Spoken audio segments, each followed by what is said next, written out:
Located along the Pacific Ocean in northeastern Japan, the Sanriku Coast is known for its rugged and handsome coastlines and coastal scenery, as well as for its fresh seafood.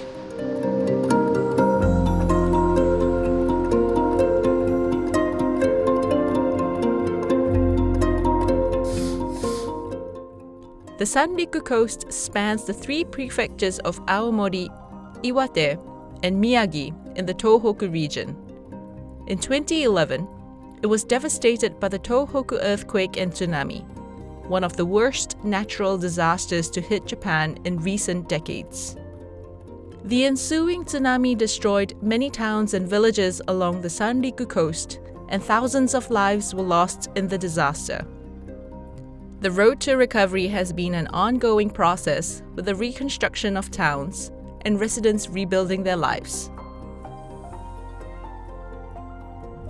A new development born from this recovery process is the Michinoku Coastal Trail, an approximately 1,000-kilometer-long walking trail connecting Hachinohe in Aomori Prefecture to Soma in Fukushima Prefecture, which was conceived to connect people and towns along the route. My name is Raina, staff writer for JapanGuide.com, and over the next 3 days, I'll be walking some of the best sections of the Michinoku Coastal Trail and experiencing some of the other highlights of the Sanriku Coast.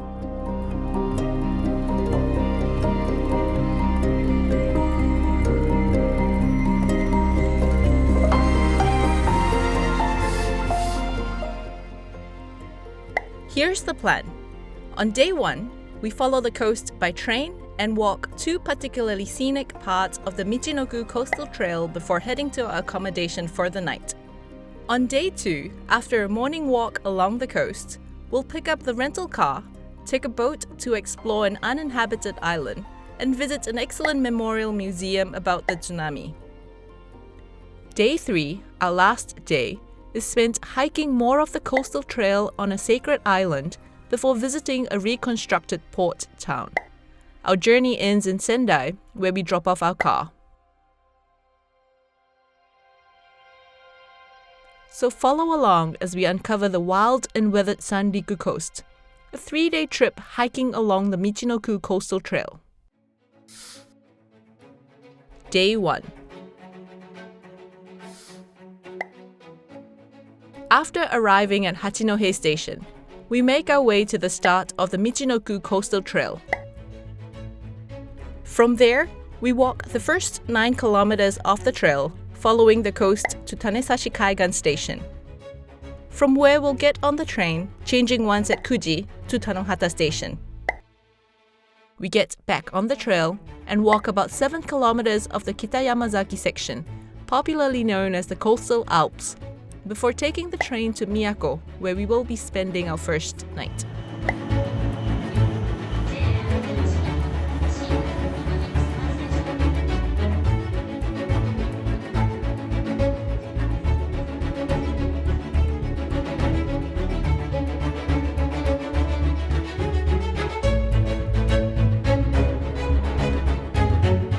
The Michinoku Coastal Trail spans about 1,000 kilometers, and I'm here on Kabushima where the trailhead is, and I'm really excited to begin my journey.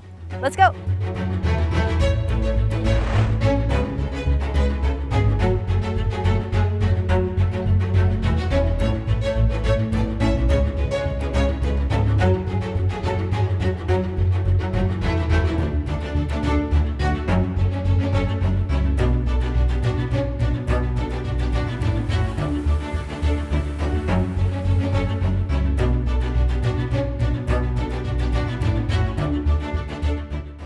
My walk ends at Tanesashi Kaigan Station, from where I take trains to Tanohata, my next destination. Along the way, the train makes a couple of stops on bridges for passengers to enjoy the scenery. I've had a good rest on my 2-hour train ride, and I'm gonna take a short taxi ride to the start of my next hike along the Kitayamazaki section of the Michinoku Coastal Trail.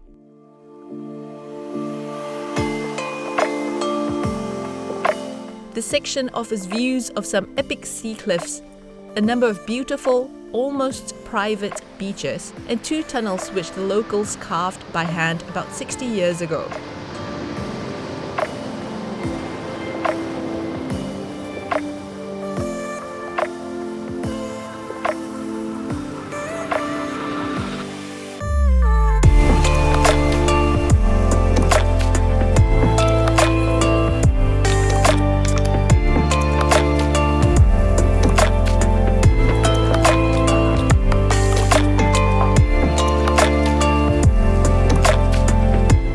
My route also includes the trail out from Umiyoshi Beach, which students who were cleaning the beach on March 11th used to get to safety away from the water after the earthquake hit. It must have been a confusing and nerve-wracking time for the students. I cannot even begin to imagine the emotions and feelings they must have felt. Some ruins and reconstructions of buildings devastated by the tsunami can be seen along the coast. One of which is the ruins of a seawall that was left behind as a sober reminder to visitors and future generations of how strong the tsunami was and can be.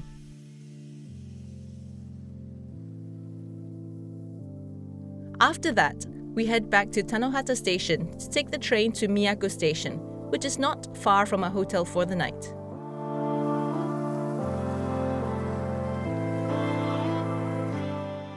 After 50 minutes on the train, I'm at my accommodation right now, and this place looks absolutely beautiful.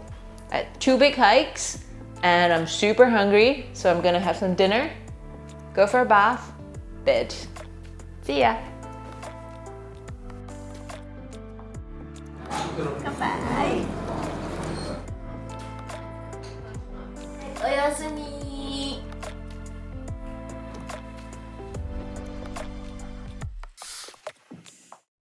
Day 2. We start the day with a morning stroll along the trail around Jodogahama Beach, before picking up our rental car. Then, we drive to the town of Yamada, where we'll take a fishing boat to check out some oyster and scallop rafts, before kayaking around a small uninhabited island. After that, we get back in the car and head to the Iwate Tsunami Memorial before carrying on to our accommodation at the edge of a peninsula for our second night.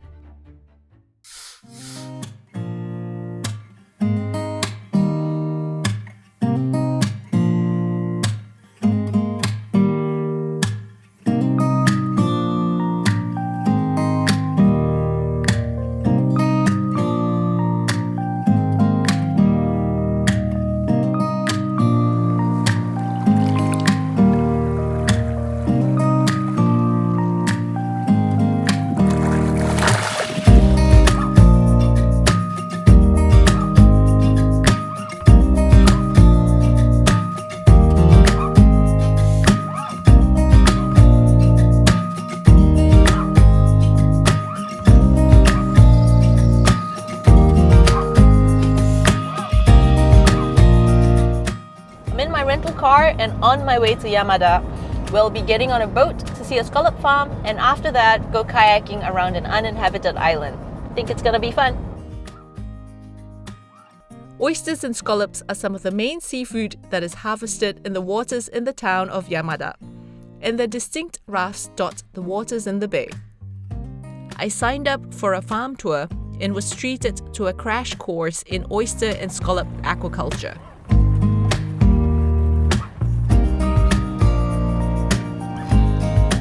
So on this tour we get to eat raw scallops, and the boatman is going to prepare them for us now.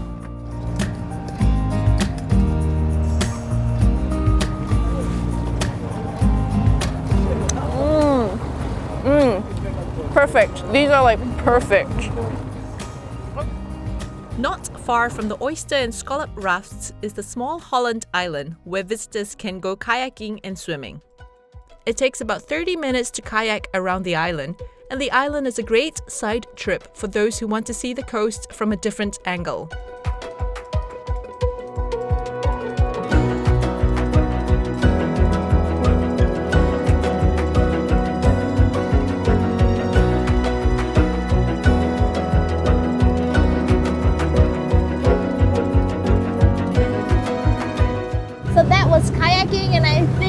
like super brown, but we're heading back to land now and we're going for lunch.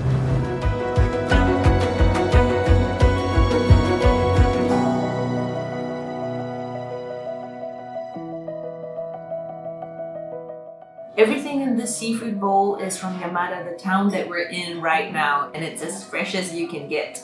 Can't wait to dig in!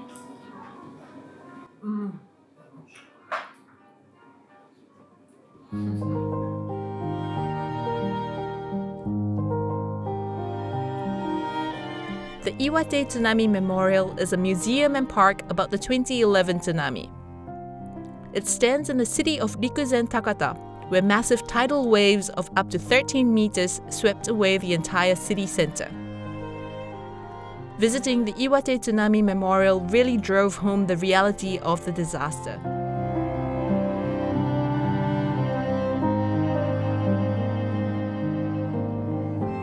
The exhibits lay plain the force of the tsunami and document the emergency response and subsequent rescue efforts. One cannot even begin to imagine the anguish of everyone caught in the disaster, the survivors and those who perished. From the museum, visitors can continue their visit to the park where several ruins and monuments from the tsunami remain.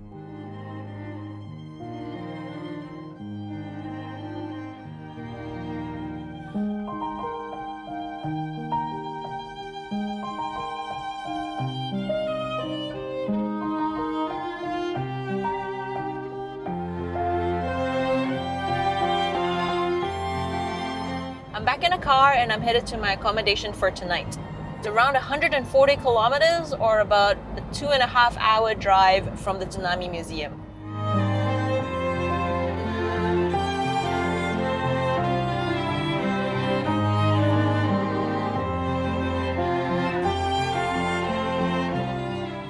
It looks like seafood everything for dinner and it looks really good.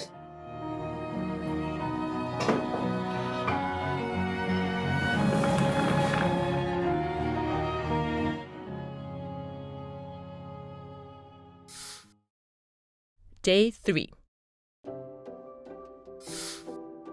On our last day, we drive to Ayukawa port and take the boat to the sacred island of Kinkasan, where we hike to the summit of Mount Kinkasan. Afterwards, we visit the port town of Onagawa, which was badly hit by the tsunami, and walk through its town center. Our journey ends in Sendai, where we drop off our car.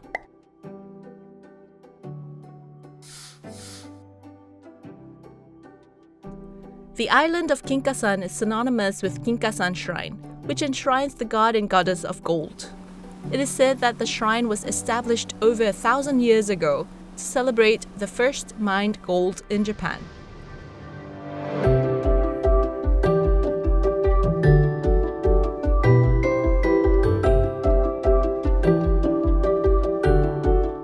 I've just arrived in Kinkasan and I'm going to visit the shrine first and then head up to the summit of the mountain.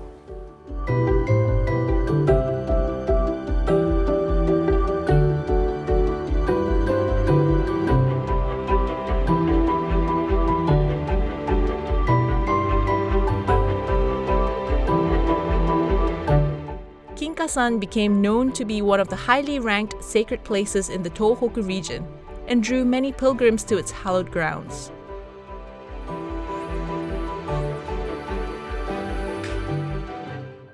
Today, visitors can continue on the Michinoku Coastal Trail to the top of the mountain and be treated to scenic views. Wild monkeys and deer roam the island freely, adding to the island's rugged, offbeat charm. While the animals are generally peaceful, hikers should look out for other wildlife like leeches and ticks, which can be found on the mountain.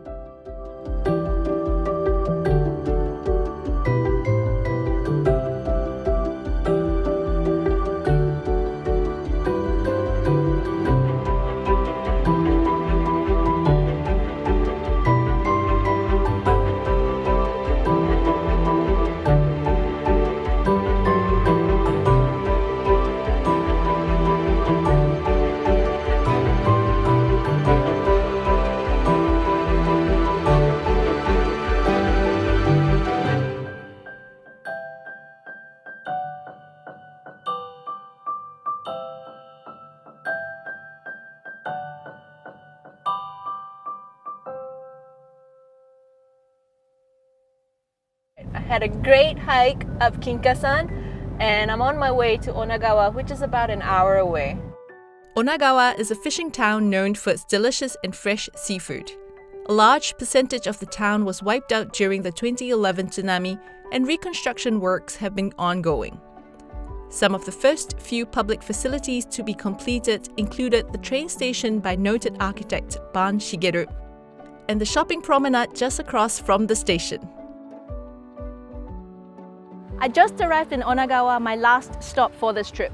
Now, the former town center was completely destroyed by the tsunami on March 11, and the town that we see today was built over a period of 5 years and was raised by an average of about 8 meters. I'm going to be walking down the beautiful promenade and doing my bit in supporting local businesses. Let's go!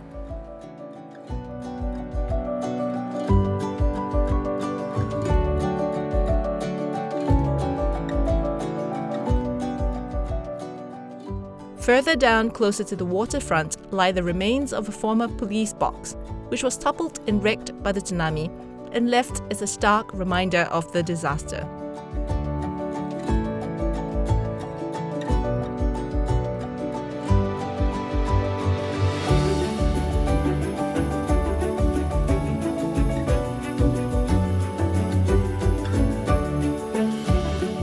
Thanks for joining me.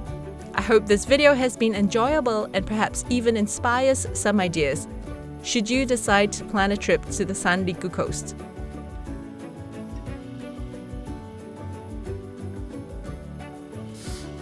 For more information or to watch another video, click the links on the screen now or head over to japanguide.com, your comprehensive, up-to-date travel guide firsthand from Japan. Thanks for watching. Be sure to subscribe and click the notification bell for more videos about Japan. Happy travels!